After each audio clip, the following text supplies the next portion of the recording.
Dave's of Thunder is taped before a live studio audience.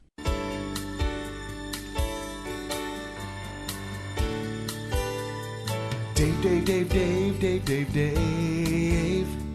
Dave, Dave, Dave, Dave, Dave, Dave, Dave. Dave, Dave, and Dave. Dave, Dave, and Dave.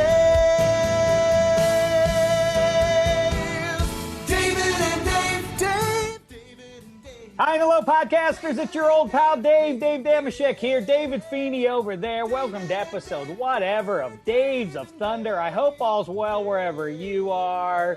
We're free-forming it tonight. I'm not going to jive you. You know me. I have a no-jive policy. I unbuckle my pants and I drop them so you can see. And what I've got here, TBD. That's my answer. I don't know what's going on. How are you, David Feeney? Why are you proud of that? Why are you proud of doing no preparation whatsoever for a professional podcast?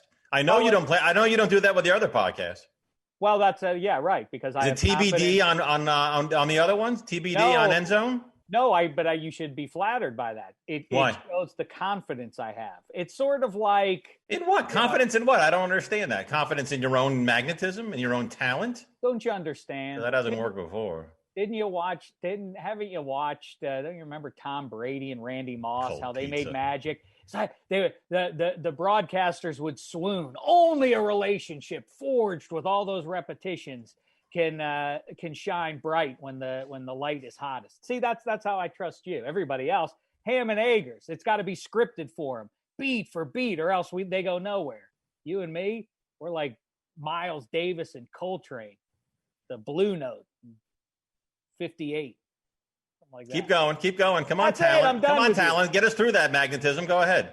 Donovan, he wishes he had a joke now, doesn't he? Ain't a one-man show, friend. Somebody's got to pick up the other end. I will say this, though, real quickly. I'm going to pick up the other end right away. I'm going to say I can tell that the treadmill in the house is working again because you look fantastic. You look fantastic. Oh, stop it. No, you look great. You look great. The pounds are coming off again. It's awesome. No, I get on the treader probably about 4 days a week, but I've been eating a lot of cheese. Why? Cheese is my enemy. I don't know why. I've just taken to it. There are things like we've talked about. What are we, 7 months in now? 8 months into this mess? The whole world's a mess. Everything's a conflict. Save that for something else. Positive. Be positive. Get back on your cheese panel. Well, I'm not being positive about it. Just don't list the cheeses. I don't want to eat those cheeses. Mm-hmm. I've been eating a lot of Swiss. The breadth of blue cheeses out there. I wasn't aware until the Lord's year 2020 that there were so many offshoots of just standard blue cheese, like Roquefort and I now said, well, that's the end of my list. Gary, Maybelline's going to get to work early today. But wait a minute. Can I ask you a question about the blue cheeses, please? And I don't mean any disrespect to them. Why are you all of a sudden discovering these blue cheeses? Are they in the house now for the first time? Or are you doing some studying? That's right. Late night reading on blue cheese. That's right. No.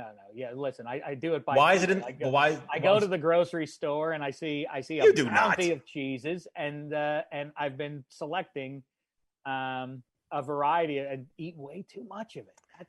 That's my self-critique. My last cheese question: are you eating it by itself, like an apple, like a block of cheese, or are you putting it in salads, putting it on pizza? You know what's crazy? You know how I'm a trailblazer in many regards. Sometimes I just stumble into it. I've noticed in 2020 most firings in a 15-year span. I don't know what the hell that's a thing that's very popular. I can't think of it. It's making me crazy. What's that one kind of blue cheese? Stilton? No. I wouldn't know. What are you getting at? I'm just trying to think of what that blue cheese is. It's gnawing at me. But once again, without a net, he don't know what's going on. I didn't know that. I mean, I started doing this about 3-4 years ago, but apparently now other people are starting to do it. I never understood, much as I've complained about the lack of stuffing 364 days a year. Parmesan felt underutilized to me for a long time. And I took the bull by the horns and I started to just like get one of those big wedges or whatever of Parmesan. Mm-hmm. Sometimes when I'm hungry, just open up the fridge, take the Parmesan out, uncut, just take a big bite of Parmesan. Too strong for some people, not for Dameshek. You're an animal. I can't believe that. Why is that? Someone must be doing pretty well then to buy all that Parmesan cheese. It ain't cheap. Anyway, how's everything? Parmesan ain't Guys, how's I'm everything really, at your place? really sorry to interrupt. Ryan Tannehill just ran it in about 15 yards for a touchdown with 16 seconds left in the first half. Oh, thank you for that update, Gary. What's that make our score? Well, at the moment it's 20-10, but presuming the extra point is good, it'll be 21-10 Tennessee over Buffalo. Sorry about that interruption, Feeney and audience. I do have to keep my eye on my day job, and that is pro football. I've devoted my life. Since when? I've devoted my life to the great game.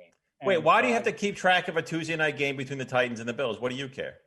What do you mean? What do I care? What do you That's what care? I do for a living. What do you mean? It's football. I've carved out this time like I carve out a bite of Parmesan from the fridge to kibitz with you. Hey guys, I'm really sorry. Can't you tape the game? Can't you record the game? Can't you DVR the game then do that watch that afterwards? I'm really sorry to interrupt, talking at guys. Beth tonight. Huh? Sorry to interrupt. The extra point is good, so that'll be 21-10. Oh, thank you for that.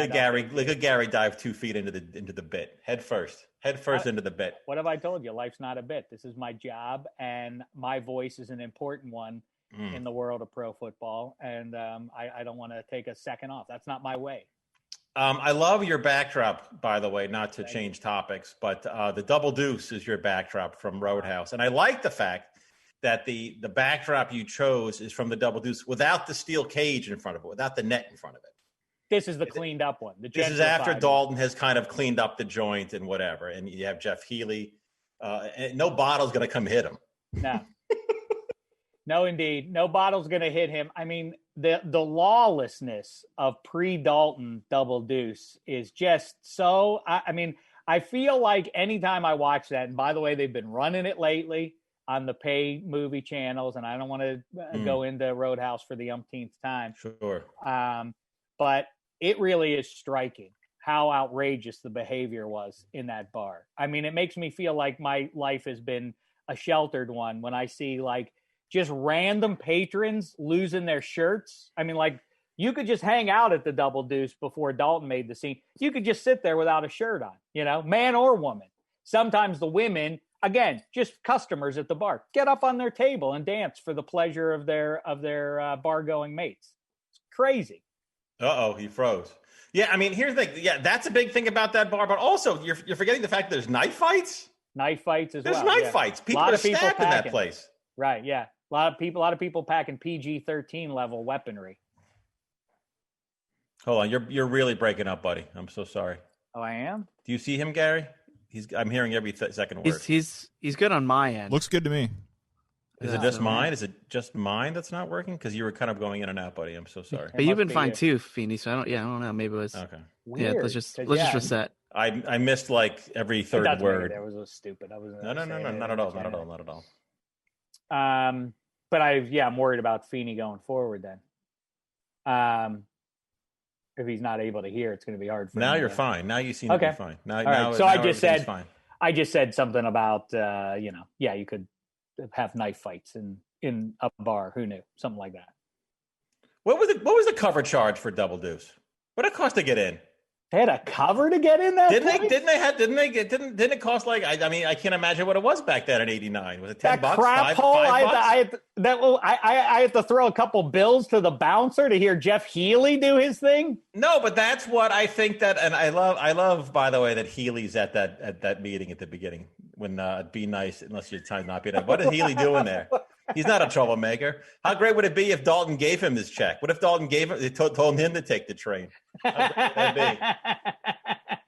It's a good point. They're just the resident band. I never thought about the fact that they're just that makes it even more unseemly then that I would be throwing a cover charge to the boss man. Who's the boss again? What's his name? Kevin Teague is the actor's name. He's a phenomenal actor, but he came into money at the beginning, and that's why he could afford to buy the joint. You know what I always thought when I first saw that movie years and years and years ago was that Brad Wesley was not going to go after Sam Elliott. I thought he was going to go after Healy. I thought for some reason Healy's throat was going to be cut or something. Or I don't know, but what he'd do, he just, and drop him off on the side of the road. That's probably just as bad for him. Much cooler. Much cooler, yeah. And I will say this, and I said this before, who was crueler? Was Brad Wesley or was it Swayze and what's her name, making love in the Dead Man's River in front of Healy, just having a picnic lunch? playing his guitar. Should we have him bring the guitar? Let's have him bring the guitar. I know, Donovan, we started this stuff up before. You know what? Can I say something, Dameshek? I'm mad at Donovan. You are? I'm getting mad at Donovan, and I don't want to let people behind the curtain. Well, I will let people behind the curtain. You and I have not been getting along this week either. I like to settle all hash, and when I say all hash, I mean 99.99% of it. This is in the 0.01 space. Don't settle this hash here. It's very difficult to be your friend, and the examples that I've given over the course of the lifetime of this show prove that. But it's never been harder than this week to be your friend after the text exchange that you and I went back and forth on, starting with me being nice, and then it just went crazy, and it ended up being about Donovan's party. Ended up being about Donovan's party, and to remind people who do not know, Donovan has a party this weekend. He sent out invites to everybody. He sent out paper invites, not even invites, paper invites. What a gentleman. During 19, he does that. Everybody got one but Dameshek. Gary got one. I got one. Everybody got one. I'm sure Corolla got one. Everybody on water. And, I don't want to hear about it. Why don't you do this? Why don't you do this for people who Donovan counts as friends? You can have this conversation. Well, guys, you know, go ahead, Gary, please. It is a housewarming party after all, and we've been sitting on a song for a few weeks now from a fan, Jason LeBlatt, if memory serves, and he sent in a song about Donovan's house, so maybe we could listen to that if you guys like. I want to get to that in 1 second, but Donovan, for crying out loud. Hey, buddy, how are you? What's happening, man? Great to see you. The party's still going on this weekend, right? Of course. Okay, you excited about it? I'm really excited, and Tim, I know you're listening. I'm still waiting on your RSVP, but you'll be here. Hold on, my old friend Tim, my old buddy Tim? Well, he Tim said from that Rhode Island, there's no chance Tim would even get on a plane to do this. He wouldn't get on a plane to go and watch David Feeney get hitched. Well, he hasn't said no. But my friend Dave Dameshek was. He had a 5-star room paid for. Yeah, that was all paid for the entire goddamn week. I paid for that room, and he wouldn't take it. You think he's going to get on a plane on his own dime to attend your shitbag party, Donovan? He did say fly to Long Beach on JetBlue going out of Boston. Yeah, right. I don't know. We don't know. You didn't say no. How many people are coming to the party now, including me? Oh, geez. I don't want to say because I don't want to get in trouble I don't want my neighbors to get upset. How exclusive is this party? Or did everybody ever met besides Dameshek get the invite? No, it's the people I care about and that want to see my house. Why didn't you? What's the rift that I was unaware of until this day? I said you could come too. Did this come from Corolla? Is this a Corolla thing? Is this a you thing? It's a me thing. Or is it a Jen thing? No, it's a me thing. But Jen's. I have a feeling that I would not be invited either, Dameshek, because what did Donovan really give a good goddamn about us? But Jen seems to like me. She does like you. So maybe she brings you up a little too. Are you playing? Are you going to put as the stage in the backyard, or what? Are you playing? We do have a stage. What kind of food is going to be there? I like the finger foods. Finger foods. Listen to him go. All right. Well, that's what's going on, and that it put in. Obviously, I'm not ultimately happy with Donovan for not inviting Dameshek, and Dameshek and I obviously had words that I'll get to in a few minutes. But go ahead. I told you I don't want to. I mean, there's no reason you got to talk about this in a public space. I'm not trying. I'm just saying if you're talking about. I mean, hey, this is what happens when there's no net, man.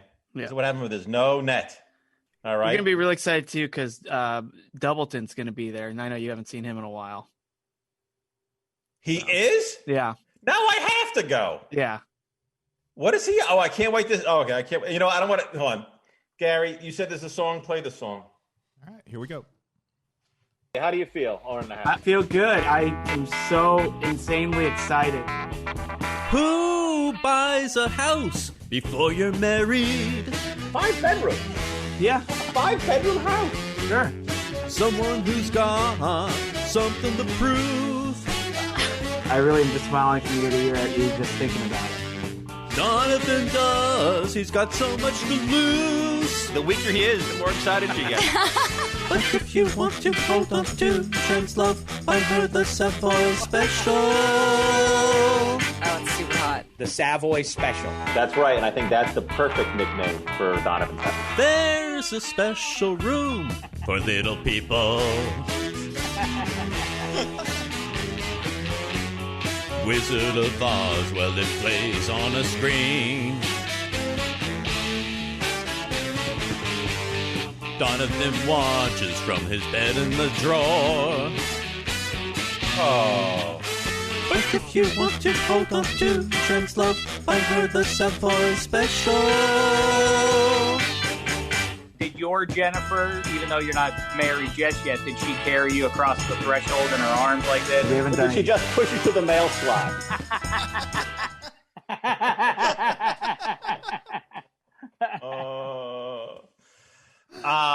That's pretty good, right? Yeah. That was pretty good. That was pretty good. Little people. Who Yeah. wrote that? Who wrote that song? Yeah, that comes to us from longtime fan Jason LeBlatt, who also noted a bit of trivia that he contributed the song Dr. Dave Mustard from the original Old Testament. Oh, that was great. That was great. Heavy Beatle, right? Heavy Yeah. Beatles. Absolutely right. Good for him. Have a dynamite time. All he is. It sounds like it's really shaping up to be something special. I would have brought the green cans of Sprite, but now you're on your own. Oh, Is there going to be a bartender? One last question. I'm so sorry. Bartender there, Donovan, or no? Bartender? of course. There Yeah. is going to be a bartender.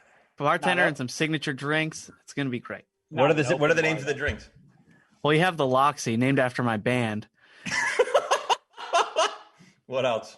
And then we that's my drink. And then Jen has it's a ginger whiskey. Ginger because she's a redhead.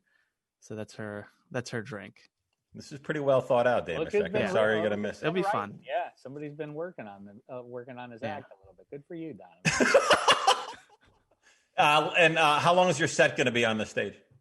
Well, I plan to do 30, but I'm going to feel it out. If people are really into it, I might go longer. I think it would be wildly inappropriate for you to charge a cover. Are you expect your guests to throw $5 or whatever? No, of course I wouldn't charge my guests. How great would it be? I don't understand the invite thing. I don't understand what happened here.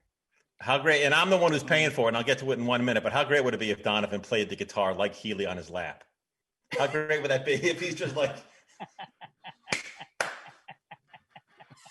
I love that Healy played it on his lap. Healy didn't have to play it on his lap, but he did, and that's fine. No, yeah, yeah, right. Because in your mind, you give him some sort of grace because he's blind, and you're like, well, he has to do that. But of course, as you point out, there's no his lack of sight has nothing to do with him playing it on his lap. That's very strange, right, Donovan? I don't know who Healy is. You've seen the picture, though, right? You've seen the Roadhouse movie, right? I have seen Roadhouse, yeah, many times. He's the lead figure Oh, of the band. I totally know. I totally know One who you're who, talking about. a couple of things. The one who gets beer, get a bottle of beer tossed on him. Yeah. And then when but for some reason that the door just opens easily. There's no hook on the cage door. You can just go in because Sweezy goes in and gives him a rag to wipe his hand, wipe the beer off his face. He's like, "Thanks, man." I completely Taking rags now. from strangers. He really is the Zelig of that picture. Now that you bring it up, that he was at the staff meeting for no good reason. Yeah. Also, when the fight spills out into the parking lot, somebody brings Healy, and he's holding somebody's arm because shame the devil that Healy would miss out on the fight. It's almost kind of punishing him. It's almost like teasing the blind man. Hey, you know what you just missed? That kind of thing. And they could also have told him anything. There were 20 men that they fought, and there was a flamethrower and gun. Like what the hell would he know? We lost Healy and we lost Swayze, so we'll never hear it. But if there were a sequel, I would like to see the prequel of how they came to know each other so well. I mean, that's a great Roadhouse. Healy's running a bit on him. Like Healy does a bit, or no, I'm sorry, Dalton does a bit to Healy and sneaks up on him. I mean, by the way, what are we to make of Dalton in the first few minutes of the whole picture? His instinct is to basically mock a man who's sightless. Hey, help me! Yeah, he's like, I'm going to play this joke on him. I think if you ever did a movie, it'd be like Roadhouse, the teen years, or whatever you wanted to do it, or the pre-Roadhouse. I like probably this version that Swayze, that Dalton is responsible for Healy losing his sight. I like that quite a bit. That's kind of, or he was there when it happened. Some sort of, I wouldn't even know how to describe it. But it's like Skywalker losing his hand, that kind of thing. He was at it, but then they became friends afterwards. What do I know? And also, obviously, famously, we know that Dalton took another man's throat. I mean, that wasn't the first throat he took. Ripped it out, yeah. And it made the rounds. The lore was that he rips people's throats out. And I mean, he's done it twice, and he almost did it a third time. Then what's her name? Then she says, don't do it. He's going to do it a third time. He showed the claw hand. Yeah, you're right. Before we get into this, because I do want to air the laundry, but we can tease that for a minute as far as me and Dameshek, the fight we had this week. I'm glad we're getting along now, which is really good. But how's your week been other than that? Other than fine, but now other than ripping me apart, how has it been? How's your dad? 89 was a significant year because if I'm not mistaken, that's also Temple of Doom comes out in 89. You're back on Roadhouse panel? Which means that Swayze, as he simultaneously on one silver screen is taking another man's throat, Dr. Jones is almost having his heart taken out by the witch doctor. That's Temple of Doom, and that's 84. That's different. Temple of Doom is 84? Yeah, Last Crusade is 89, right. and that's 89, right. That Last Crusade is 89, and I won't even begin to talk about that. But how you doing? How's he doing? Listen, everybody's doing well back in Pittsburgh, and thank you for asking. And we here, the things are going very nicely. We've shut out the outside world and all the ugly noise out there. We spent a lot of time watching movies and. We is who? We is you and the kids. Yeah, you and the whole gang. Yeah, the whole gang. And has Cindy moved in yet? We're probably by Thanksgiving. We're thinking that we're going to make it a joint thing. That will be a Thanksgiving / housewarming party for our new. Our new roommates, and Donovan will not be invited, but Jennifer will be. I'm going to say this, though. Mrs. Feeney called this a year ago. Remember when you and Beth and the kids came over Thanksgiving? We were talking about Cindy a little bit. Mrs. Feeney, my wife, I love. My lady. She's everything to me. Mrs. Feeney called this. What she said was, she says, by this time next year, meaning Thanksgiving next year, Thanksgiving 2020, this is not predicting pandemic or anything, but she did predict that the three of that she's like, they will be a throuple by this time next year. I suggest I told Gary that last year around that time. I think it was off mic. And he's like, yeah, I kind of get it. Remember that, Gary? I sure did. Czech Republic shirt. Where's your Feasters Union shirt, boy?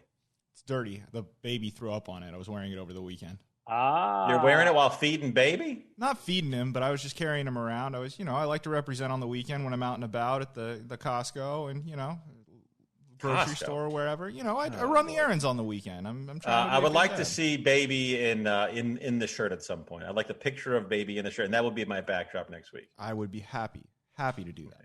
Well, then send the shirt to Donovan. He can put it on, and then he can take the same picture. What did you like when you were a kid, Feeney? Because you just asked that question, and it makes me think. My little boy and I on Sunday spent, probably about 2 hours constructing this Lego thing that he wanted to build, and it was just a splendid time. And in fact, I took him upstairs and gave him a bath. At one point, we took an intermission. And I gave him You can call it halftime. It was during halftime. Go ahead. This was a 2-hour sprawl. Okay. I gave him his bath, and then he said, as soon as we get downstairs, as soon as our foot hits the floor, we got to get back to the Legos. And so he was very excited about it. And I said, okay, I'm just going to take a shower real quick. And he said, okay, I'll wait right here. And he just sat right outside the shower door for me, so we could get back to the Legos. And then we finally finished this big bus that we built. And he was just busting. He was just so proud of it. It was great. Were you a Lego guy? We had Legos, but Legos wasn't really a thing. I mean, I did back then when I was a kid what I do with my daughter now, which is read. And apparently that's not a big thing for you guys. No. But I will say this, that my daughter and I this weekend we watched, when was the Vikings game? When was the Vikings? That was at night. Yeah, that was that Sunday, or that was Sunday night? We watched that game. She watched the fourth quarter with me because what do I care about the Seahawks and the Vikings? But I was mesmerized by that game. I thought it was grand. And for them to lose like that, and she was like, and trying to explain to my daughter, who's 5, what the difference, if they kick a field goal, she was, that'll be 1 point. Because she thinks after a touchdown, it's the same thing. Like, no, it's going to be 3. Explaining the rules of football, her mind was blown, yet she was just mesmerized by the end of that game, which was great. Great. So that's I was kind of bonding over that, and she doesn't care about football as much. She likes basketball. She liked watching the Heat and the Lakers play. And she likes going to Dodger Stadium. So we're bonding over sports. I wasn't a Lego guy. It was about G.I. Joe, Star Wars. It was Star Wars figures. It was all about that stuff. I've never heard you. You have some weird blind spots. Like I've never heard you that I can think of talk about a superhero. I mean, I watched Super Friends, but I wasn't a comic book reader by any means, no. But you don't care about any. You have no strong opinion on anything. Batman, Iron Man, Spider-Man. Iron Man, I don't really know. I don't know any. I've never seen any Avenger movies. None of that. I haven't seen one of those. I haven't seen one of those. Avengers? I have not. No, I have not. I've been so insane the last few years. But I watched the Bale Batman movies, and I thought they were exceptional. Dark Knight, especially. Oh, you did like those. Dark Knight was indelible.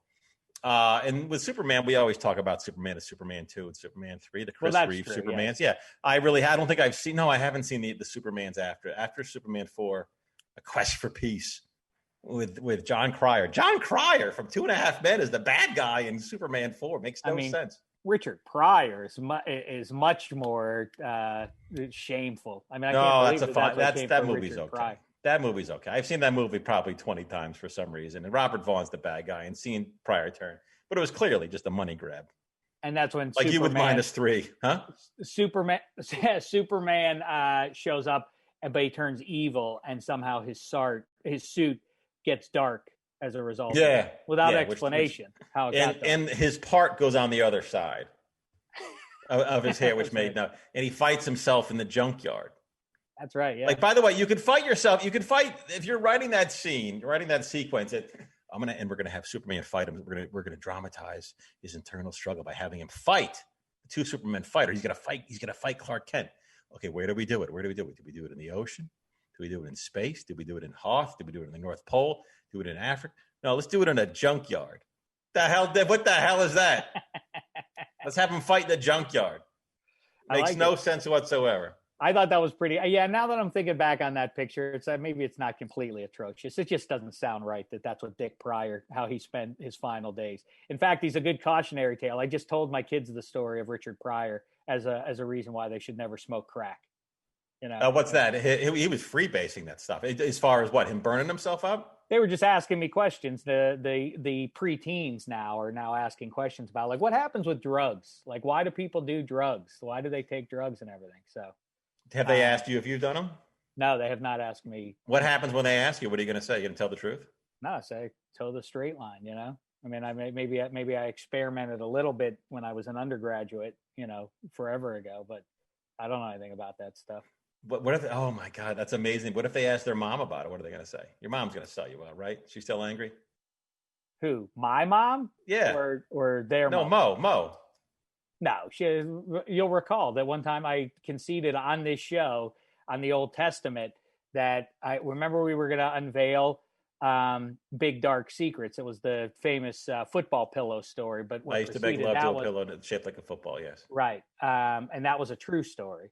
And yes. Also a true story was that once in college, I brought home, stashed away in my laundry, because it was Christmas break, I brought home. I had one of these bags of the marijuana, like they used to, and I had it stashed away. And I got home, and then I went out. And the next day, I got home from wherever, and Mo said, "Oh, I did all your laundry for you." And I said, "Oh, wow!"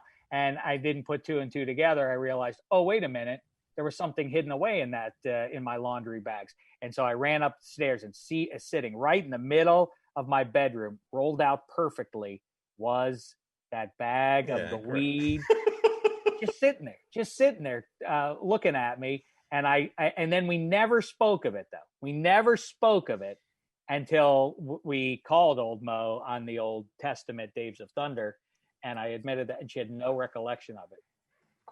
I've told you that I forgot about it, and I brought it back into her mind. I have brought up a story like that to you that happened to me. I'm not sure if I brought it up on the show, and maybe our bettors can tell me if I've done this or not. But back when I was 16, the movie Pretty Woman came out. Have I told you the Pretty Woman story?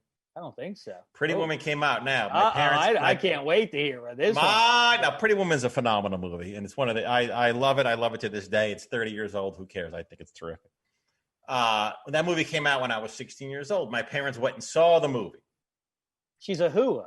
She's a prostitute, right? She's a prostitute. But I don't mean like a high-end call girl either. No, she's a streetwalker in Hollywood. Hollywood Boulevard, up and down. But he gives her Dick Gear gives her $3,000 for 1 week, right? And so to be his beck and call girl, as she calls. Anyway, my parents saw it. It's a great, it's a nice, sweet Hollywood studio love story between the multi-billionaire and the prostitute. And everything works out. My parents saw it. They just thought it was the greatest. So I said, I got to see this movie. My mother said, no, I forbid you from watching that movie. I said, why can't I see this movie? I hear it's very, very, very, very, very tame. And she said, because there's too much sex in it, David. There's too much sex and you can't watch it. Okay, so fine. So then the next night, me and my friend Jeff, we decided we're going to go see Pretty Woman. My mother's like, where are you going to go to? We're going to go to the movies. What are you going to see? Oh, we're going to go see Arachnophobia, the movie Arachnophobia, which came out at the same time. Arachnophobia? Fine. You're not seeing Pretty Woman, are you? No, we're going to see Arachnophobia. Don't worry about it. I promise we're going to see Arachnophobia. So we go to the movie theater in Warwick where there's only 2 theaters. You can see one or the other. So, of course, we buy the Arachnophobia ticket and we sneak into Pretty Women. Both starting at the same time, like 8 o'clock or 7 o'clock. The movie's Pretty Woman's over. I'm beaming after we sneak in. I come out of Pretty Woman with my friend Jeff. Who comes out of Arachnophobia? My mother and my father. Holy hell. They did not believe me. They checked to see if I had seen that movie. They knew I was lying, and I was punished for like 2 weeks. It was the worst. My mother couldn't even look at me, the poor thing. I was like, what? What's the matter? It's like the tamest movie. I'm watching Die Hard at home. And she doesn't know what I was watching. And she was like, I just don't know. I just look at you differently. I just look at you differently. You lied to me. And it's just so much sex in the movie, Dave. There's so much sex. My poor mother.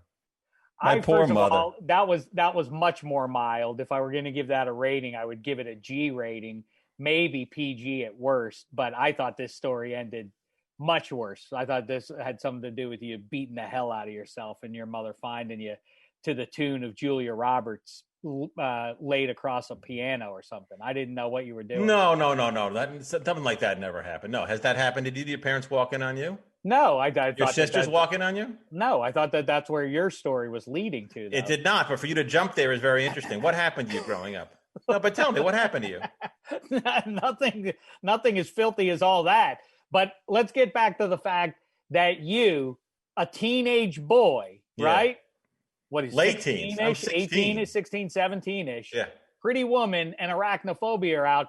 You have to lie to your parents to not go and see the creepy, crawly, exciting Arachnophobia. You have to lie to them so you can go and watch the Julia Roberts, Richard Gere love fest. The tame, I mean, it was an R rating, but it was a very tame R. They say they dropped 2 F-bombs. There's no nudity in it. It's really, it made no sense whatsoever. George Costanza is in it. Look, everything. That's right. I mean, they were being overprotective of me, and so what? But that's where I come from. I forget. My parents were strict. They were not strict with you, sir. Well, listen, the fact that this is what your life story. Listen, everything turned out all right. What a weirdo you are, right? I mean, Gary and Donovan, jump in. I'm the weirdo, or the way that I was raised was weird. What made what am I supposed to do? I snuck into Pretty Woman. I don't think you're following me. It's weird that a teen kid and his buddy were like, let's come up with a scheme. Most kids that age are trying to figure out how to hustle some warm beers without their parents seeing notice. Or Gage in your case.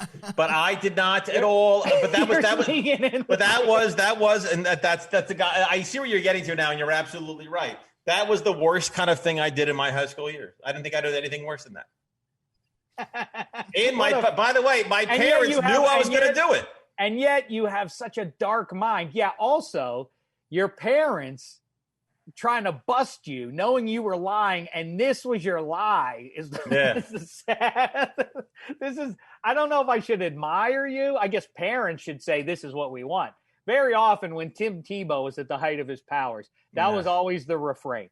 Any father, this is who they want their daughter bringing home. Like, really? A guy who mentions Jesus every other sentence, and this is what everybody wants, unless you're died for our sins. But go ahead.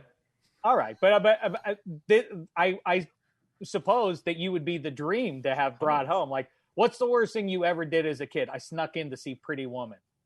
I snuck in to see Pretty Woman, and my parents caught me sneaking into Pretty Woman. My parents knew I was lying and came out of arachnophobia to catch me when we watched Pretty Woman. Angie, you can make whatever choices you want. You're a young woman, but are you sure that this guy is straight? The worst thing he did was sneak into Pretty Woman.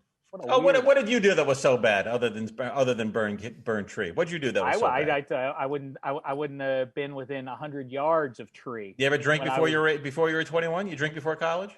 Yeah, I've told you that before. My friends and I, Brett, Richie, and Ben, would Rat Pack. That's right. We would on Fridays. There was in Swissvale, off the Edgewood Swissvale exit, on the Parkway East in Pittsburgh.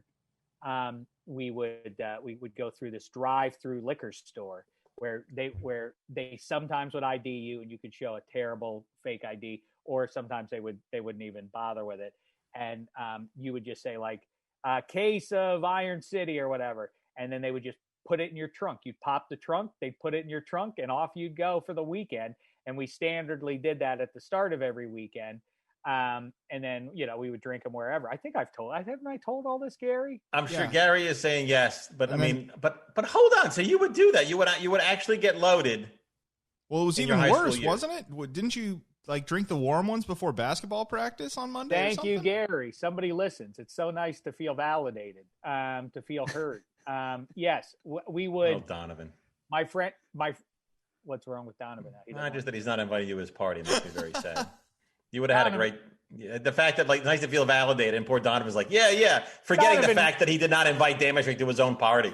Donovan's so far ahead of the game. Donovan was shrooming when he was 10, right? Is that about right? Is that right? For some reason, I feel like that would have been true for you. Completely untrue. But I'd say the worst thing I did as a kid was I used to trash people's Christmas decorations. Why really? Would you do that?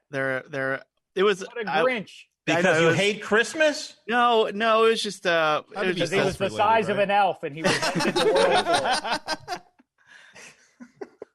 war. That's it was just getting into mischief, and getting into mischief is great. So just my friend who had a car, we would just jump in his car, and we'd just go, and whoever we had one rule, and it was no nativity scenes.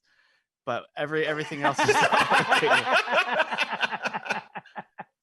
and we would just go and we would just destroy Christmas decorations, make the reindeers look like they were humping each other, and then Donovan, it was awful. I feel so bad about it.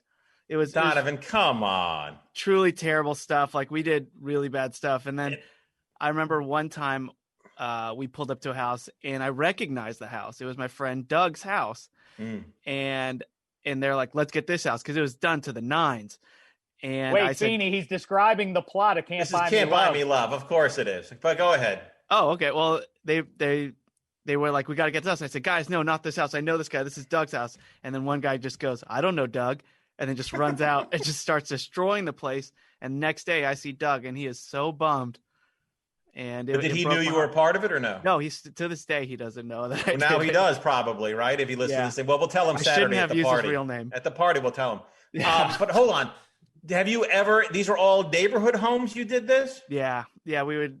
It was. Have you ever gone to apologize to these people and said, "I'm sorry for doing this"? Blah blah blah. Or no? I haven't. No. Let's get them on the phone. We have to. It's a great idea. We have to. Before you get married, you got to settle all hash down. You're right. You have to wash off your former life before you become a married man. You understand why you need to do this? Don't you see Steph Georgievich, even though he was just in the car, he didn't mean to go, and when his coach after Ann Pipe lost the big game, he didn't know that they were going to destroy the coach's house and spray paint and everything. He was caught up in it, but he still behaved himself like a man, and he went and he apologized to the coach. Because he got kicked off the team because of it. That's why. And I mean, and by the way, the fact that Cruz couldn't run off, like, he could have sprinted out of there and not be seen. He stood there for a while. He froze. It was a weird moment. And I also, what I hate about that moment, this is the star player who in the clutch, who nothing matters if you don't come through in the clutch. The fat guy, the 300-pound bully guy, made it into the car and got away. But Steph, the star defensive back, couldn't do the same. Shame. Best shape of his life. Give me a break. I always hated how Red small flag Craig if you're a how scout, small Craig T. Nelson's house was in that. That was a shoebox, right? I mean, for the coach that everyone reveres and fears, he lives in a shoebox. Simple ranch house, yeah.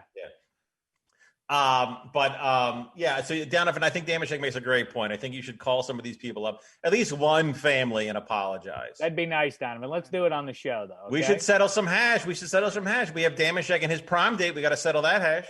We used to Feeney, just in case. I shame the devil that a person within the sound of my voice wouldn't hear the same story for the 11th time, if not more. My friend, so we would have this beer, but then there would always be leftover beers in the trunk on Monday. And in the winter, sometimes they would freeze a little bit because, as you know, Pittsburgh can be cold in January or February. But during basketball season, Richie and I would go and in the parking lot across the street from school, and before basketball practice, and whatever beer was left, we'd polish it off, and then we'd go practice basketball. And it got to be known by a couple of guys on the team that we were drunk. Our best friend on the team, Ben Losky, who was the star point guard, he was the one who would get the most angry about it. Everybody else thought it was funny because we were the two scrubs. Nobody cared because we had no role on the team for real, except being a couple of clowns.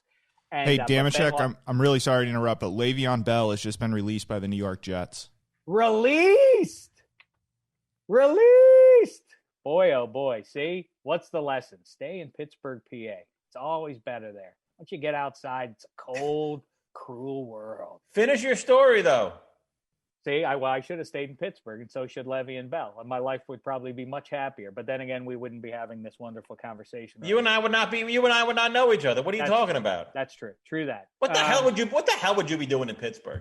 What would you be doing for a living? It's a fascinating question to me. Nothing. You'd be doing nothing. I really don't know what I would have done. What's your skill set, sir? None. I don't know. I have no skill. Ironically, I would never have made it onto the radio in Pittsburgh. What would have been my path, my realistic path there? There wouldn't have been one. What were you doing? One last. What were you doing in Chicago? You were a salesman. What would you sell? I'm so sorry for forgetting this. I would sell to corporations group benefits. What does that mean? I'm so sorry. Like 401k. Oh, health insurance or investment? This was an investment firm. It was like I would go to Motorola and places like that and present to them like, here's what the plans could be for all your tiers of employees and everything. To this day, as I've said before, and I'll say it again now, 4 years of my life, 4 years plus doing this. This isn't like, things are hazy because it's so far in the rear view mirror now, 20 plus years. At the time, no idea what was going on. No idea what happened. People would ask me questions like, so explain to me how the dollar breaks down. What percentage goes to this or that? I have no idea. I don't know. Like what, but is this covered under this? I don't know. I have no idea exactly what the scheme is here. No ability to 4.5 years. That's amazing to me. How do you make it like that? It's the great irony, as I've said before. Also, Office Space gets it right. You basically do, in that kind of environment, in the cubicle, you do about 11 minutes of work a week. And then you just try to figure out other things to do to get by. The irony is people say, let's move out to Hollywood and let's become fancy writers or whatever. And then some of us fail out of that and talk into a microphone instead. But quickly. I don't know who that's directed at, but not me. I made pages for many, many moons, friend. Many, many moons. I understand. But I had a different gift. I had a calling, if you will. Sure. Sort of like Jesus. Don't tell Donovan. He'll wreck you. Donovan. I had no idea Donovan hated Jesus so much. I had no idea he hated Jesus so much. I said the rule is no nativity. No, he said he didn't mess with the baby. What the hell do you think Christmas is, Donovan? It's Jesus' birthday. I understand that, but we went after the Santa Claus. I understand that. Yeah. Yeah, nothing better. By the way, what did you destroy the other 360 a year? What'd you do? The other 11 months. What did you throw? Let me guess. You also enjoyed throwing eggs at people's houses on Devil's Eve. Yeah. What about Halloween? That's happened, but I didn't really enjoy it. How many flags did you burn on the 4th of July? It wasn't your neighbor's fault that you were born short. Why did you have to exact revenge on everybody else? Angry at the world, Donovan. Easter displays. We know you hate the Irish, so I don't know what you did on St. Patrick's Day. Wait. St. Valentine's Day. What'd you do? Wait a second. That's a good point. He does hate the Irish.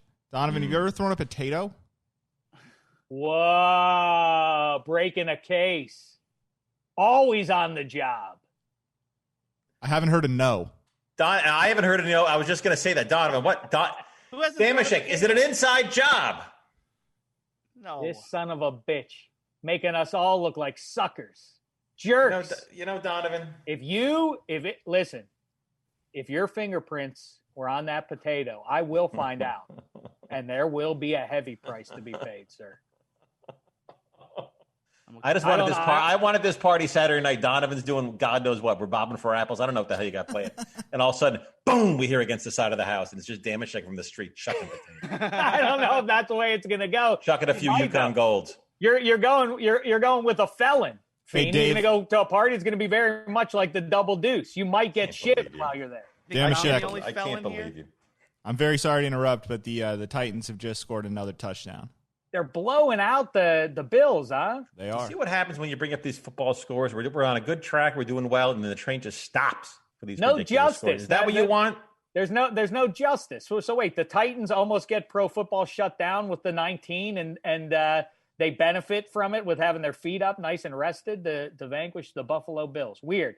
Now, we were speaking of. Can I say this real quick? I'm just going to tell you.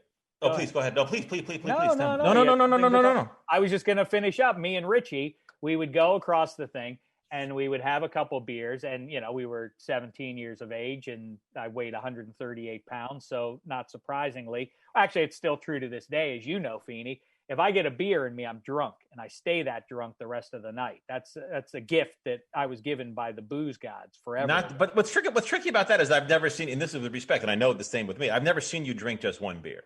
No, but how do we really know that? I've never seen you drink one and be legless. I literally will take 2 sips of a beer. It'll be mostly gone by the end of those 2 sips, and I will feel drunk, and I will feel exactly that drunk for the next 3 hours, no matter how many more beers I have. Because after you have like 4 or 5, then as we know, the impressions come out, and then it's W.C. Fields. It's Fred McMurray and Double Indemnity for some reason. It's just like these really, these very, very, very Mr. Sheldrake. Yeah, Fred McMurray makes the scene. He does a whole Fred McMurray thing. There's a My Three Sons panel. There's The Apartment. There's Double Indemnity. One of our rangiest actors. I don't think I don't think he ever got his due. He actually does a whole I Love Lucy episode, all 4 voices of it. He does Mertz. He does Ethel. He does Lucy. He does Ricky Ricardo. Oh, Lucy. Anyway, I don't want to get into it. We should just do a whole episode of that. Longest toast of my life, my wedding toast. I couldn't believe it. I didn't have to watch TV for the rest of the week. I'd seen like every show on TV. He did everything. Whatever. Make your jokes now to get a laugh. His Magnum PI was great. The house almost came down when I broke out my Fred Mertz. That almost ended everybody there. Your old man was great. loved it. That was he great. couldn't get enough of that. Now, at basketball practice, we would get drunk, or we would only have a couple beers, but it would make us drunk at practice. And I remember the coach, who also was rumored to enjoy some drinks before practice himself, a lot. This was rumored. How did you know that? Did you hear this? Did you spread the rumor? Or did he stink? No, it was fairly well known that maybe he enjoyed a couple of belts before practice. But he would always do this thing when he would bring he would try to be inclusive, but a little bit too late. He would reveal that he just cared about the guys that were actually going to be playing in the game. Yeah. And then he would realize, I'm the coach of all these kids. I should bring in everybody. And so, but he would do this all the time. Like, okay, I want to show you guys the 2-3 zone, and we're going to play this against this team upcoming here. And so get out here. And he would just name 4 of the starters before he realized, I'm not being inclusive. So you'd go like Lawsky, Dwayne Glenn, Brett, as he'd name everybody, he's like, it doesn't matter. Everybody's got to learn it. Richie, you get in here. Pete, you get in here. And I jumped down. I would always jump down to pretend like, you want to include everybody. I'd be like, okay, I'm ready, coach. And on this day I was drunk, and I said, he's like, everybody's got to get a taste of this defense. And I jumped out. I said, I got to get a taste, coach. And he said, sit down, Dameshek. It's clear you've already had a taste. And he banished me for having a drink. How do your parents feel about the fact that you got loaded before these basketball games and these basketball practices? They've heard this, obviously. If not, they're hearing it right now. Well, no, Mo Dameshek knows this because I think this is a story I've told. It's a quick one. Those Big Gary nodded said, like, oh boy, those cases of beer would be stored away in my friend Brett's trunk pretty standardly, and then his car broke down, and it came back from the shop. And we didn't put two and two together that, of course, the mechanics and whatever might have been in his car. And so whatever. So the following weekend, we went into the trunk to get the beers that were left over from last week. And there was the case of beer, the cardboard. And we picked it up, and it was filled with Coca-Cola cans. Mo Dameshek had conspired with Brett's father and to play a practical joke / teach us a lesson. And they replaced the cans of beer with Coke cans. And never mentioned it to us that they had done this. But then a few weeks later, we were at Brett's house and we found in there all the cans of beer, and then we drank them. And then we got in trouble for that. Then I love the fact this is a move on by Mo. Mo does this. She does something that never mentions it again. Like she's just going to toy with you, right? I'm on to you. Right, that's it. Yeah. What did that phone call look like, Mo calling up his dad? What did that phone? Hey, you want to get in some trouble? Hey, you want to really mess with these kids? Yeah, right. It's right. Like, did they meet at a Denny's, like, late on a Saturday afternoon, like, to kind of conspire to screw with their kids? Very Mrs. Piggle-Wiggle, like, it's always a lesson to be learned from. And how does Lee Dameshek feel about his wife meeting a married man at a Denny's to talk about whatever? Like, how does she feel about that? In my head, they went to Denny's, or even just calling a married man after 6 o'clock. It's weird. Late at night, after the kids are asleep, then we'll meet. They'll never know. Was your father jealous? Did your father ever get jealous? Your father seemed like a very jealous man. Well, he could not. I will tell you, he could not. One thing, he's a mild-mannered guy and everything. But if he caught anybody making eyes at old Mo walking down the streets of Pittsburgh, boy, he was quick to drop hands, if you know what I'm saying. Absolutely, and I'm assuming like he had rules of the house, like the hem of the skirt couldn't go above the knee, that kind of thing. Like, this is my queen, and it's like The Handmaid's Tale or some sort of Amish, Shove it. What are you looking at? What are you looking at? What are you looking at? What are you looking at? Now we know why he was let go from the Pitt Panthers. He took a swing at Marino. Actually, what are you looking at? You know who got rid of my old man when the Penguins changed regimes. The guy who specifically let my old man go was Tony Esposito, the Hall of Fame goaltender, Phil Esposito's brother, the goalie for the Chicago Blackhawks. You know Glenn, do you? Yeah, a little bit. I just know because I've heard this story before. Or Tony Esposito. Tony Esposito. Glenn Esposito. Who's Glenn Esposito? I think he's another goal. Anyway, go ahead. No, that's it. I love the idea of your father being spit jealous. My father's not a jealous guy. He never was. I don't think my mother is really jealous when not like it is at home. Not like it is at home now. Oh my God, am I jealous? I can't say you're not jealous either. You're not the jealous type. No. Why don't you get jealous at all? I don't know. I'm always conflicted about that feeling. I guess it's one of those things that, are we supposed to be offended when fellas are looking at your lady, or should we be flattered? Like, that's right. I know you're surprised, given what she looks like and given what I look like. I guess it depends on how far it goes, right? It depends on how far it goes. I know Donovan gets jealous. I know because when Jen has called me or Jen has texted me or Jen has made comments about it, you do not like that at all. I don't like that, but typically I never get jealous, and it's burned me a few times. I've had multiple girls get upset that I don't get jealous enough. Multiple girls. I'm serious. But wait a minute. Every story with Donovan is how he has it better than we do. Yeah, but wait a minute. But they get jealous of you, though, right? They get jealous of you because you have the fans, you have the groupies. What do you call them? Lax heads? What do you call them? Yeah, lax heads. That's right. Loxomaniacs? Something like that. Whatever you were throwing at me the other day. Yeah. Loxy's Bagels. That's Loxy's Bagels. That's pretty good. Anything's better than Planet Dan. Planet Dan. Oh, is Dan going to the party? Dan's not invited either. So good luck, Dameshek. Like, you and the intern aren't going to the party. Everybody else is. Gary, you're not a jealous guy, right? No, not traditionally. What about Joya? Am I pronouncing that right? Joya? Yeah, you are. Okay, great. Yeah. Not really. The love's kind of dead there.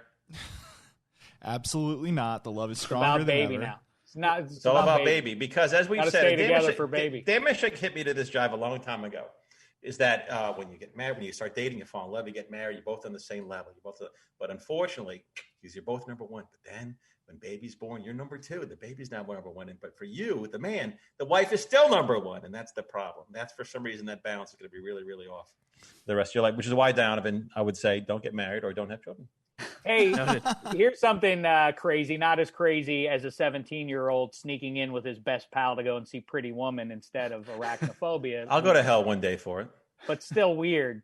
I still don't think you're getting the how weird it is was you being a bad boy. That counted in the Feeney house. No, see, this is where you're crazy. Oh, in the Feeney house, that's what means that it was the fact that I lied to them, the fact that a 16-year-old went to an R-rated movie, that was bad. But the fact that, I'm going to be bad tonight. Let's go see Pretty Woman. No, I really wanted to see the movie. Me and Jeff really wanted to see the movie. That's the weird part. We wanted to see Pretty Women. Why? I think I'm glad you had a friend who shared your brain on that you had somebody out there at 17 who was like, I want to see it too, dude. It was really that movie was great. That movie to me means being an adult. That means just like the show Moonlighting. I got to stay up. It was the greatest. It was just the greatest.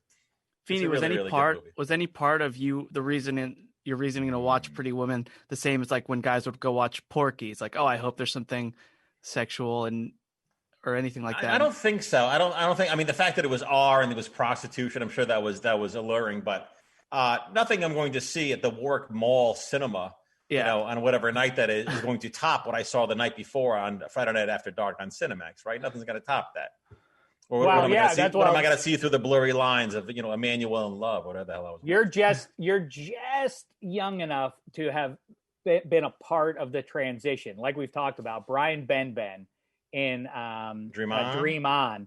That was it. Like when I was 17, 18-ish, the kids today don't know how rough it was. Like that was your chance. And there was no DVR or anything. There was no rewinding or anything. Like you had 30 seconds of slapstick lovemaking. And that was it. You'd see boobs. And that was about as close as you could get to pornography back in the late 80s. And to that point, that would take you a week. That would cover you for a week. That would be just the best. That would be just the best. What do you think about this? God forbid, at HBO, once we got the HBO and we're able to watch Superman 3 and Wrath of Khan 2 and whatever, I mean, God forbid if Revenge of the Nerds is on. Oh my God, then that can just, and hopefully, and then I remember looking back now how when I got to stay up a little bit, when I got to be a little bit older and got to stay up, I remember the games I would play to my parents, especially my dad, be like, Dad, you look tired. You should go to bed. He'd be like, really? I said, yeah, you should go to bed, knowing that Revenge of the Nerds is on like at 11:15. Just those ridiculous games. Like, oh, no, hey, you know what I did last night? I got my dad to go to bed early. He didn't see it coming. He didn't see that at all. Of course he knew what I was doing.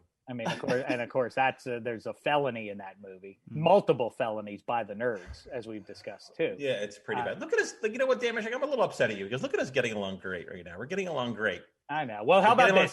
Fantastic. Go ahead. I wanted to tell you because we're going to, with Donovan's party, that's going to cause a rift. But do you know that Donovan and the lovely Jennifer were supposed to be married this last weekend, and they had all the plans and everything, and the 19 got in the way. How about this? Donovan said just before we got going, before you jumped in, they went to Mexico and had their mini honeymoon. You did, really? How do you feel about that, Feeney? What'd you do? You went to Mexico and did what? I love it. Well, we got an Airbnb right on the beach, and we bought the tickets in the room back before March, and then we decided just to keep the tickets, see what happens. And by the time it got there, like I think we can go, and we went and just hung out on the beach. It was beautiful. It was great. You loved it. How long were you there for the weekend? What did you do there other than make love? What'd you do? Nothing.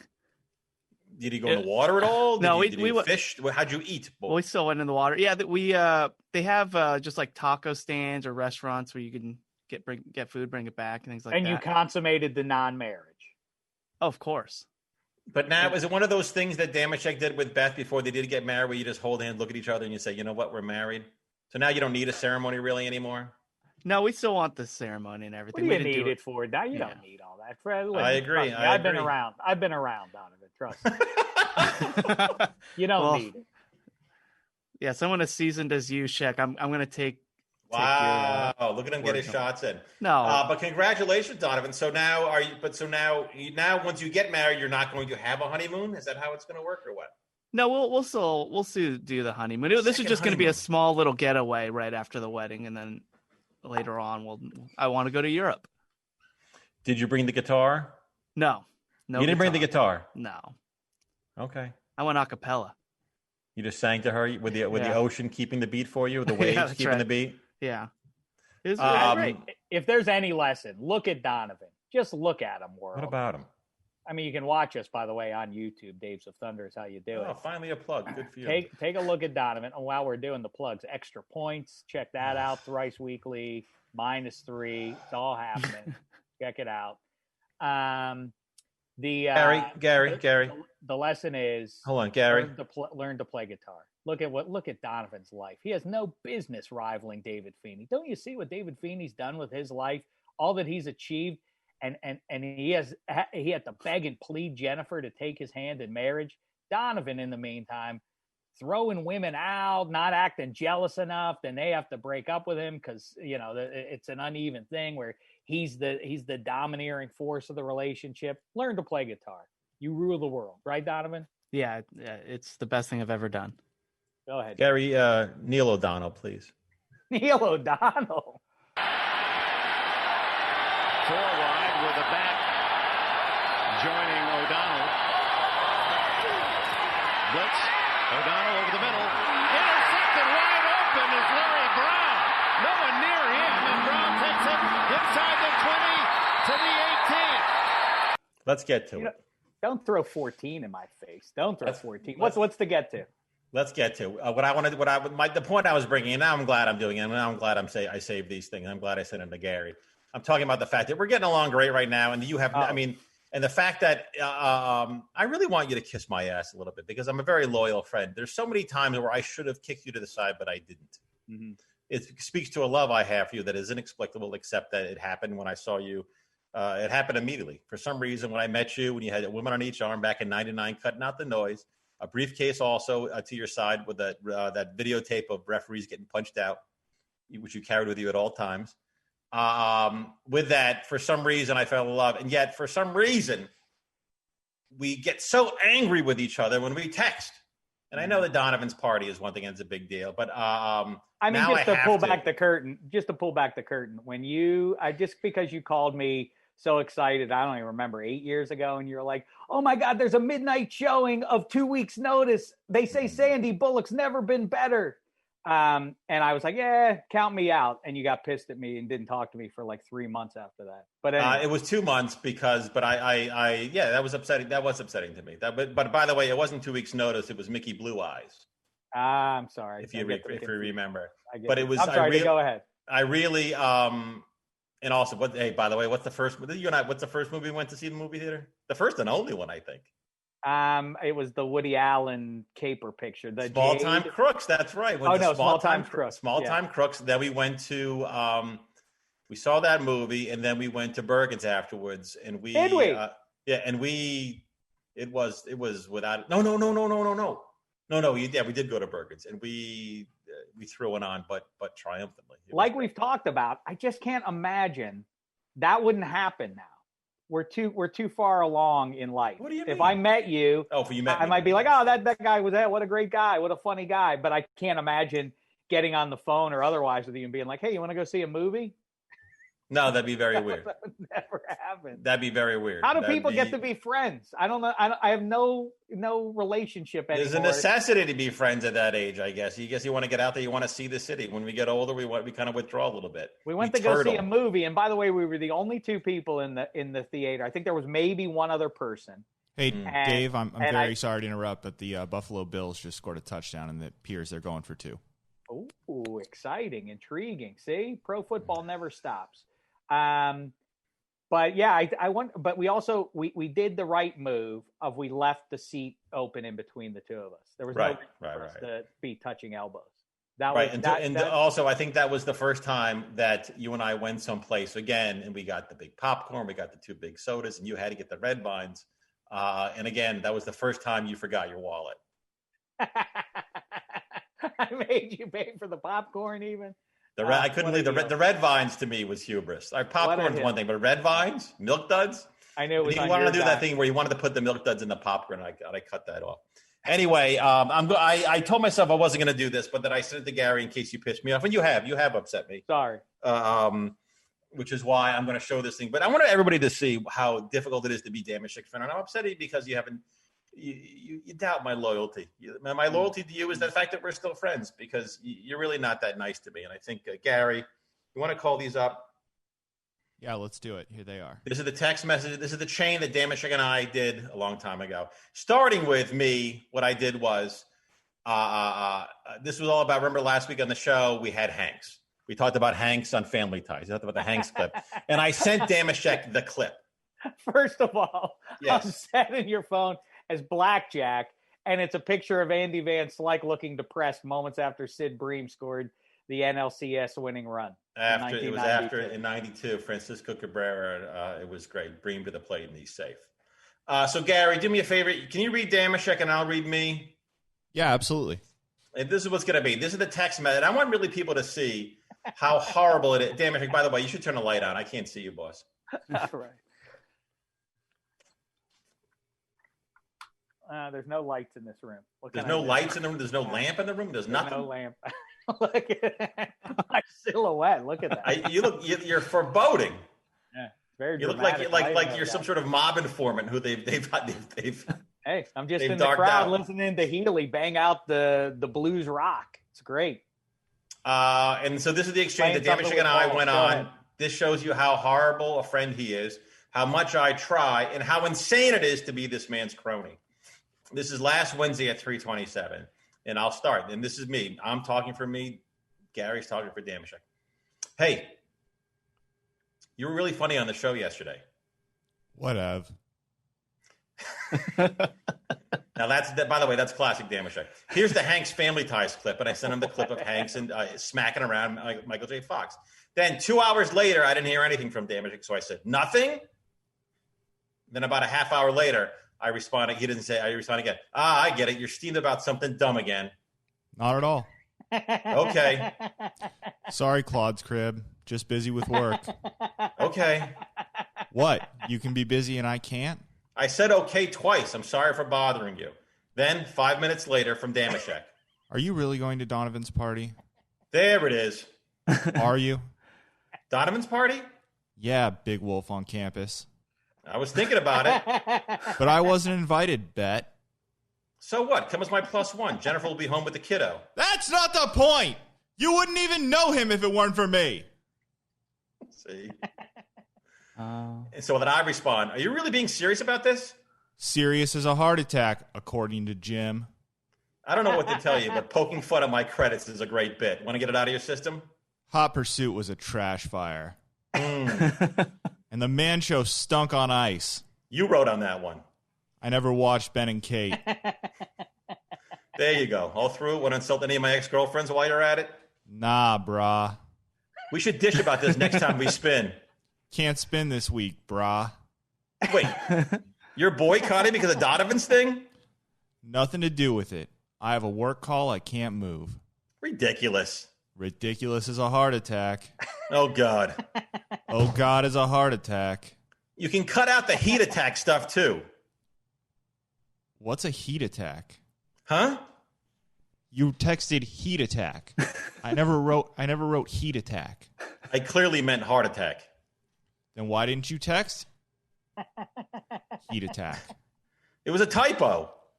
You should probably be more careful when you are trying to write, D. What that says is actually you should go back. What he texted was you should probably be mo careful when you tying to white D, right? So I responded, what? Oh, you're dropping R's. Fun. You should bring that game out of Donovan's party. Oh, wait. Sally's backyard was bigger than average. And I responded with question marks. Then I said, you're on the ex-girlfriend thing now. Good for you. And I could have thrown face with Holly the waitress, but I didn't. You're insane. Insane as a heart attack. So I responded, stop that stupid crap. Hey, you come after my kids, I'm coming after yours. I gotta go. You know I'm trying to put something really big together out here, don't you? I don't know what the hell that means, but you do you. All right, so fine. So that's enough. So that shows that Dameshek and I going back and forth, how crazy it is, right? How insane it is to be his friend. And the text message, like him just harping on like a one typo I made, he goes crazy off that. He's nutso. All right, so fine. I think it's dead in the water, the text. I think he's upset at me, whatever. So then at 12:30 in the morning, in the middle of the night, all of a sudden Dameshek texts this. Go, Gary. Come on, bro. Why are you doing all this to me? Gary, what did he say? Why does it hurt this much? He's texted, why does it hurt this much? And I said, seriously? You were never going to drive to Long Beach and you know it. Oh, I got a sitter. No, you didn't. But you want to get even with Donovan? More than anything in the Wizzy. Does Wizzy mean world? Yes. And I said, you and Beth throw a party, invite everyone but Donovan. I heart emoji that sentence. You feel better? I thumbs up emoji that sentence. You don't have to type thumbs up emoji. You don't type any emoji. Just pick it. Forgive me, Texter Manley. LOL. And I said, I'm so glad you woke me up for this. I know just what food's going to be at the party. Please don't list food right now. Crackers, cheese, chips, branzino. Don't make me turn my phone off. I'll list if I feel like listing. But thank you for the party idea. Donovan can go screw. Oh. My pleasure. You do the podcast next week then? Sure. I'll have to move a few things around. Poor Beth. What do you mean, poor Beth? Poor Beth will be upset. Why? Because we had an appointment. For what? To make sex. An appointment? Yes.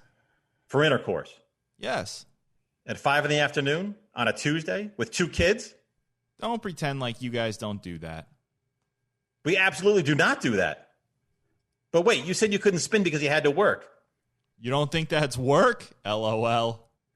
No way that was going to happen. You were just being a baby. It's in the calendar.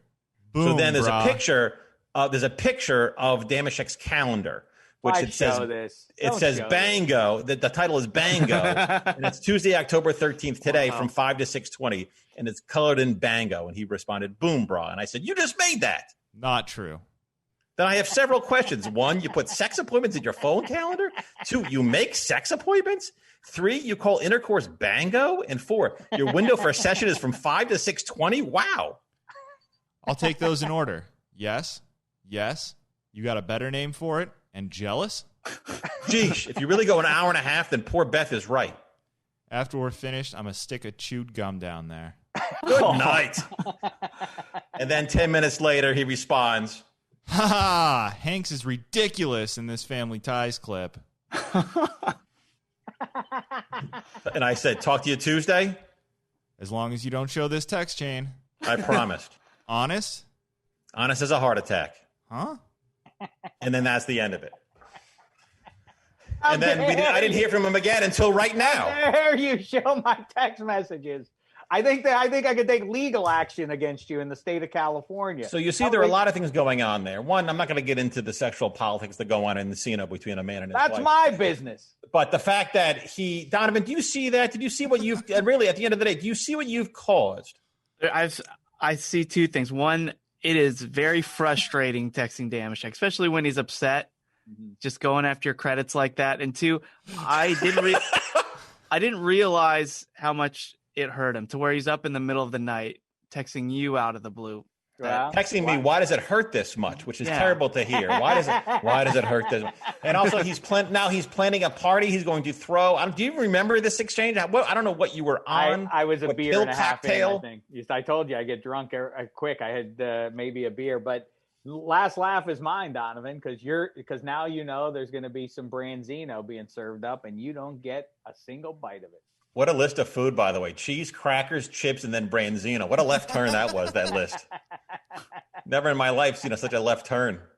But again, that's from that to you're always there's always going to be a list. There's always going to be some sort of typo that you make that he harps on, which was that heat attack. What's a heat attack? Yeah. He does bits like he always comes after the credits. He always calls me brah, which always happens if he's loaded. And then as always, as always, as I'm serious as a heart attack, like he does this just to get me. He gets me, and he works. Now, if you're asking me, did I sleep the rest of that night? No, I didn't. I didn't sleep the rest of that night. And again, Donovan, I blame you. And if for no other reason, what this exchange has, unless Dameshek, do you have anything to say about it before I render a verdict? Go ahead. I can't wait. I feel like on one hand, I'm upset with you, but that's more of a misdemeanor to share those. I feel like I violated a few things there, including my marital status to share the scheduling. He makes calendar appointments for the intercourse, Donovan. Bango. And he calls it bango in his calendar. Can you believe it? 5 to 6:20. I have no idea. I think Pretty Woman did not last that long. At climax, bango. But I will say that here's my verdict because, and I've done a lot of thinking about this. Dameshek, I don't like you.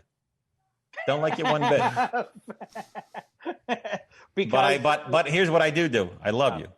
Oh. And more importantly, not as just I do love you as a man, and I love you as a piece of talent. Big fan, by the way, if I haven't said it recently. Big fan of your work. That's very nice. Busey, BattleBots. I'm sure I'm missing some other ones. But really, you've done great work over the years, and for that, I applaud you, and I'd stand up if I could. But because of that, and I don't like the way Donovan's played you against me, which I think at the end of the day is what's happening here. And so, Donovan, with all due respect, I will not be going to your party this weekend out of respect for Dave Dameshek. That is a man of honor, and at long last, maybe 16 years after I climbed the top of the bar in a crowded Tom Bergen's one night to take the shamrock down of your ex-girlfriend because you wanted it. You felt it was unjust for it to hang there. So I got it for you, dropped it into your lap. Debt repaid. So, Donovan, I'm sorry to put you through that, but I'm not going to the party, and I don't want to hear about that goddamn party next week either. Because I think at the end of the day, I'm glad you invited me. I appreciate it, but it's weird that you didn't invite Dameshek. I would really love for you to reconsider, and I'll invite Dameshek right here, right now. No, Shek, thanks. Please come. Nope, you're not invited. Feeney, just in case it wasn't clear, it's BYOB. Bring your own Branzino, but can't wait for the party. Feeney is not going to be. Donovan will not be there. Gary will be. Gary, if you can bring some crackers, that'd be great. And by the way, I don't want to kind of strong arm or brace Gary, but Gary, I don't love the fact that you're going to this party either. Solidarity at some point, Gary. Where are your priorities? I don't believe I've RSVP'd yet. I was waiting to confer with the wife, but you know what I'm going to. Okay. Really, Gary too? I don't know. After what I've seen, those text messages. I saw pain in those text messages. He's an incredibly conflicted, he's a incredibly wounded person. He's wounded. He was drunk. Yes, he was drunk. And now, by the way, I'm not completely happy with the exchange as far as him saying things like him making fun of my ex-girlfriend Sally about her backyard. Either. Or I could have thrown face with the waitress. That's what a mean thing to say that. I could have thrown face with Holly. And I don't think you could have, by the way, man. I don't think you could have. But I will say... But I will say that not unlike when Donovan, if you recall Dameshek about a year and a half ago, he excluded me from one thing that was called chillax. And that was going forward. And he did not want me to be a part of that. He did not want me to learn from that. And then all that stopped when I called a certain law firm. Then I got a hold of Mr. Trump, and he took care of business. It's settled on my 84-inch projection screen TV, the main feature of the night, Pretty Woman. If that's going on a loop, I will be very happy. Either that or Footloose. I would love if you maybe gave me the Footloose party I never had.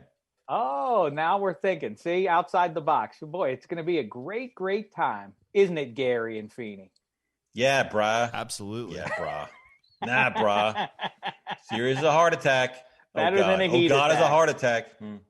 Well, I feel like a heel, and I also feel violated, but I feel like somehow the circle is now complete. And I think that, once again, we've settled a fair amount of hash. I don't know that, we're really doing a nice job, though. We are, I always say, like, if you start reading, the reason books and your book reading is too daunting for me is, even if I devoted the rest of my life, I couldn't come close to the smallest fraction of making a dent in all the books in the history of people. But in our quest to settle all hash. I think we're making some real headway here. Next up, Donovan gets in touch with people for disrupting their Christmas lawn displays. That's the next hash to be settled. That's your penance, sir. That's your penance.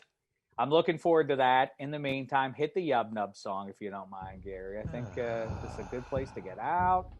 You got to hit your mark. Don't forget. He told you have to hit your mark.